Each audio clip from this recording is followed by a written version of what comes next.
Vamos a continuar hoy con el tema que venimos desarrollando, el proceso de formación y sanción de las leyes. Hoy veremos casos especiales. Al hablar de casos especiales, hacemos referencia o tenemos que tener presente que la regla general es que las leyes se sancionan con el voto positivo de la mayoría absoluta de los miembros presentes en cada una de las cámaras. Cuando se requiere algo distinto a eso, lo llamamos casos especiales. Vamos a ver 5 situaciones.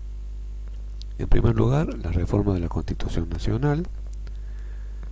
El segundo tema es la iniciativa popular. El tercero es la consulta popular. En cuarto lugar, vamos a ver la creación de impuestos y reclutamiento de tropas. Y por último, en quinto lugar, la autorización de la declaración del estado de sitio. Cuando terminemos de ver estos casos especiales, vamos a completar este tema con un tema relacionado que es el control de constitucionalidad. Y después de ello tendrán que realizar un trabajo práctico. Comencemos. La reforma de la Constitución Nacional está prevista en el artículo 30. Este artículo dice que el procedimiento de reforma constitucional consta de 2 etapas. Una ley del Congreso que declara la necesidad de la reforma. La segunda etapa es la formación de la Convención Constituyente.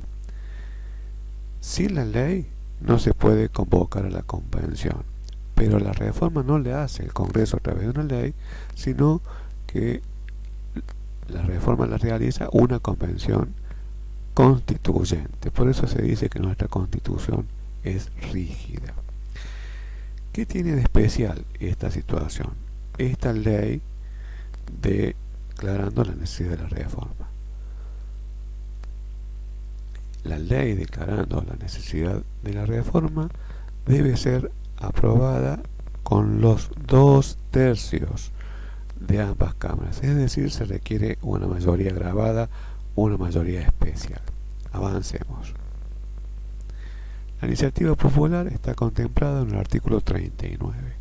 Este artículo dice que los ciudadanos tienen el derecho de iniciativa para presentar proyectos de ley en la Cámara de Diputados. Pero cuando se sancionó este artículo en la reforma del año 94, se dispuso lo siguiente. Decía que para la reglamentación de este artículo la Constitución exige la sanción de una ley. La ley reglamentaria debe ser sancionada con la mayoría absoluta de la totalidad de los miembros de ambas cámaras.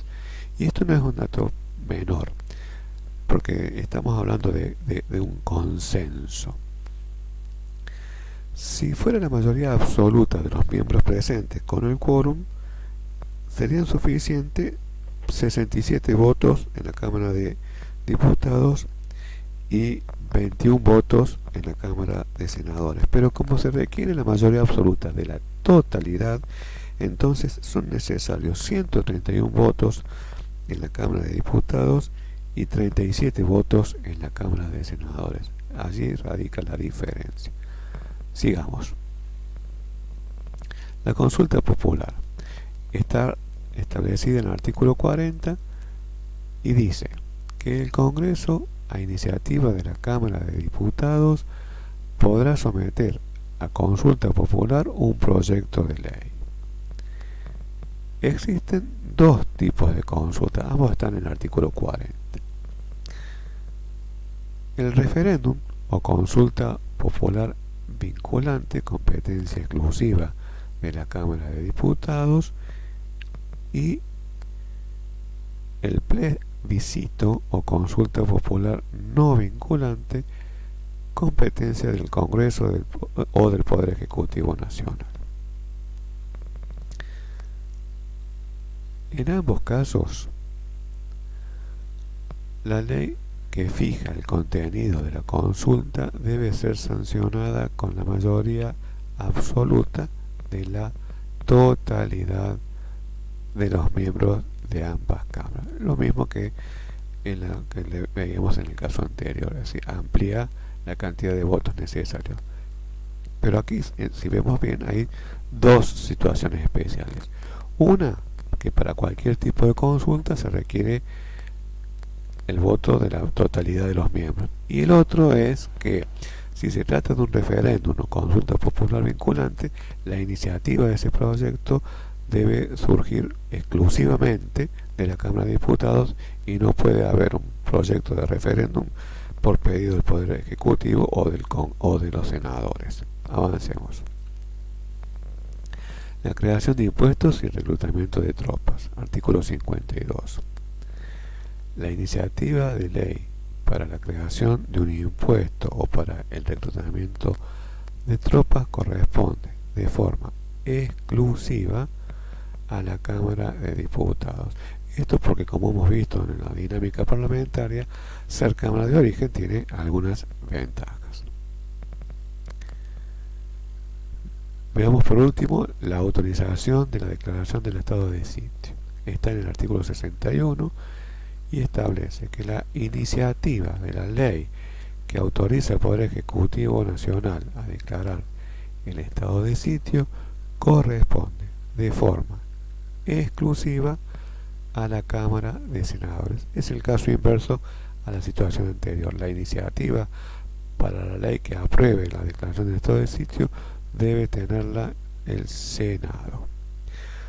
Bien, pasemos ahora a este otro tema muy relacionado, que es el control de constitucionalidad. El artículo 31 de la Constitución dice que la Constitución Nacional es la ley suprema de la nación. Es decir, que el control de constitucionalidad consiste en la verificación del ajuste de las restantes normas que componen el ordenamiento jurídico a las normas de la Constitución Nacional. ¿Qué características tiene el control de constitucionalidad? Vamos a analizar esto. En primer lugar, es judicial. Esto significa que solamente son los jueces quienes ejercen el control de las leyes. La segunda característica es que es difuso, porque todos los jueces de cualquier fuero y jurisdicción pueden ejercer el control. Es decir, cualquier juez, ya sea un juez de una provincia, un juez federal, un juez penal o un juez civil, tienen competencia para decidir sobre la constitucionalidad de una ley. Es reparador, porque los jueces ejercen el control de las leyes ya promulgadas. El concepto de reparador lo vimos antes cuando hablábamos de las garantías constitucionales, y es cuando se trata de restituir una situación un derecho que ha sido agravado, que ha sido violado. Y acá es reparador porque la ley ya ha sido sancionada, el control se ejerce una vez que fue promulgada y no durante el proceso de formación. Y esto es así para mantener la independencia de los poderes, porque si los jueces intervinieran en el proceso de formación de las leyes para declarar su constitucionalidad o no, habría una injerencia del poder judicial sobre el poder legislativo.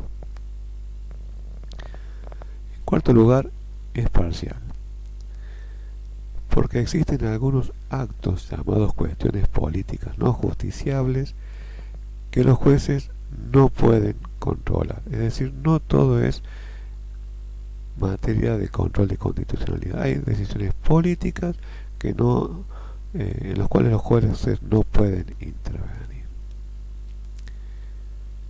Es decisorio, porque la decisión de los jueces declarando la inconstitucionalidad es inapelable. Es decir, que no importa que el juez que haya declarado la inconstitucionalidad sea un juez de la provincia en materia civil, no se puede apelar ni a una Cámara, ni a ni a la Corte Suprema de Justicia, ni al Tribunal Superior de Justicia. Esa decisión es inapelable, es decisorio.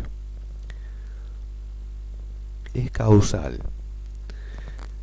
porque los jueces solo pueden ejercer el control en el marco de una causa de su competencia, es decir, que no es de oficio, porque debe existir en la causa el pedido expreso de una de las partes solicitando el control de constitucionalidad. Estas características son complementarias. No es de oficio, no lo puede hacer por iniciativa propia el juez, y tiene que hacerlo solamente si en la causa que está atendiendo hay un pedido expreso de una de las partes en que se declara la inconstitucionalidad de una determinada norma.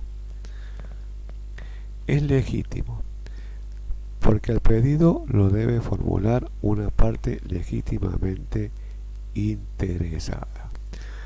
Vamos a suponer que se sanciona la ley del aborto, y entonces una mamá que quiere que su hija, teme que su hija quiera abortar y no quiere que aborte, no puede pedir la declaración de la inconstitucionalidad de la ley del aborto, porque no es una parte legítimamente interesada, porque no es ella la que está embarazada, sino es su hija. Ahora, si la hija hiciera el pedido, entonces el juez le tendría que atender al reclamo.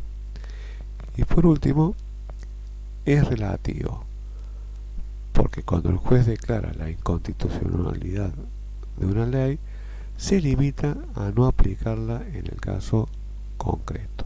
Su derogación corresponde al Congreso. Es decir, el juez decide en la causa que está atendiendo que la ley es inconstitucional, por lo tanto se aparta de esa ley y resuelve haciendo, digámoslo así, caso omiso de lo que la ley diga. Pero la ley sigue siendo vigente, a menos que el Congreso la derogue. Una ley se deroga con otra ley. Es lo que ocurrió con las leyes que sancionó el Congreso durante el gobierno de Alfonsín, las conocidas leyes de punto final y obediencia debida, que luego fueron declaradas inconstitucionales, pero recién durante el mandato de Néstor Kirchner el Congreso derogó esas leyes y hoy ya no tienen vigencia. Bien, hemos estado viendo en estas 3 últimas clases el proceso de formación y sanción de las leyes, y ahora ustedes van a tener que hacer un trabajo práctico aplicando lo visto en estos 3 videos.